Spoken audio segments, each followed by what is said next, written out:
जो इम्प्रेसिव मुझे बात की बसंत की लगी, एक तो ये बड़ी बात है कि एक इतनी बड़ी फेस्टिविटी जो पूरे कल्चर से एसोसिएटेड है, वो हुई पंजाब में।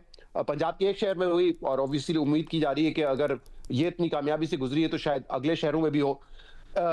मुझे जो चीज़ वाक़ई इम्प्रेस की, क्योंकि पाकिस्तान जैसे मुल्क में हम पॉलिसी तो बना लेते हैं, लेकिन पॉलिसी बना के उसकी कंप्लायंस करना, इम्प्लीमेंट करना मेरे ख़्याल से ये बहुत मुश्किल काम है पाकिस्तान जैसे मुल्क में। क्योंकि अगर हुकूमत की विल हो, हुकूमत अपनी मुकम्मल एफर्ट भी करे ना, तो शहरी साथ नहीं देते। वेरी अनफॉर्चुनेट कि हम नहीं करते। हम आप देखिए, मैं किसी भी मुल्क में जाता हूँ, सबसे बड़ा कंपैरिजन क्या है? कि आपकी सिविक सेंस क्या है, आपकी रोड सेंस क्या है? क्या लोग पेवमेंट पे चल रहे हैं, फुटपाथ पे चल रहे हैं, सड़क के बीच में चल रहे हैं? क्या गाड़ियाँ जो है वो सिग्नल पे रुकती हैं? क्या रॉन्ग वे तो नहीं आ रही? मामूली चीज़ें जो आप नोट करते हैं, तो आप देखते हैं पाकिस्तान में हाँ। कानून होने के मुताबिक लोग फॉलो नहीं करते क्योंकि कंप्लायंस नहीं होती।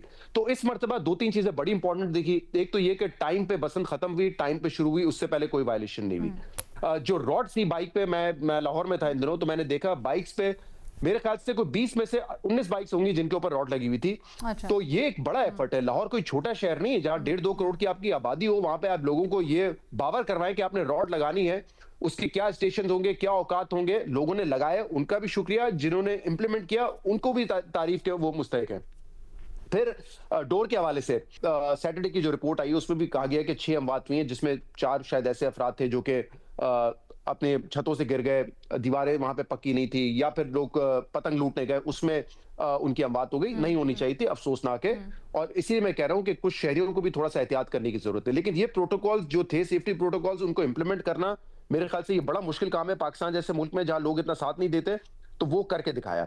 हाँ, कुछ चीजें मुझे लगता है कि थोड़ा-सा, क्योंकि 18-20 साल बाद बसंत हुई है, 2 जनरेशन ने तो पतंग ही नहीं उड़ाई ना। जेन ज़ी एब्सोल्यूटली। को तो हाँ, पता ही नहीं है कि हाँ, पतंगबाज़ी हाँ, क्या होती है। हाँ, हाँ। और ऑब्वियसली जब 20-22 साल पहले हुई होगी तो उस वक़्त शायद ₹80 ₹100 की पतंग होती थी। हुँ, आज लोगों को 800 ₹1000 की पतंग हुँ, महँगी लग रही थी। हुँ, कम सप्लायर थे, लाइसेंस्ड हुँ, जो थे वो थे, तो ऑब्वियसली सप्लाई का एक इश्यू होगा। हाँ, तो ये एक चीज़ मेरे ख्याल से हो सकती है कि जो पतंग की प्राइस हो वो कम हो, हुँ, ताकि लोग जो है डोर की प्राइस कम हो तो लाके आम हुँ, आदमी भी अफोर्ड कर सके। हुँ, सामनाबाद हो गया, धर्मपुरा हो गया, वहाँ पे हुँ, बहुत रेज़िडेंशियल एरिया, आबादी गुंजान है, वहाँ पे आपने पता है बहुत ज़्यादा पतंगबाज़ी होती है। हुँ, अच्छा, वहाँ पे कुछ लोग ऑब्वियसली ज़रूरत के मुताबिक, उनको पता है कोई छत माँगने आया, उन्होंने लाखों रुपए पे छत दे दी। सही है। तो हाँ, ऑब्वियसली ये बात ठीक है कि जब आप अंदरून जाते हैं और लाखों रुपए की छत ले रहे हैं, तो वहाँ तो अमीर ही एन्जॉय कर रहा होगा, बट ऐसा नहीं है।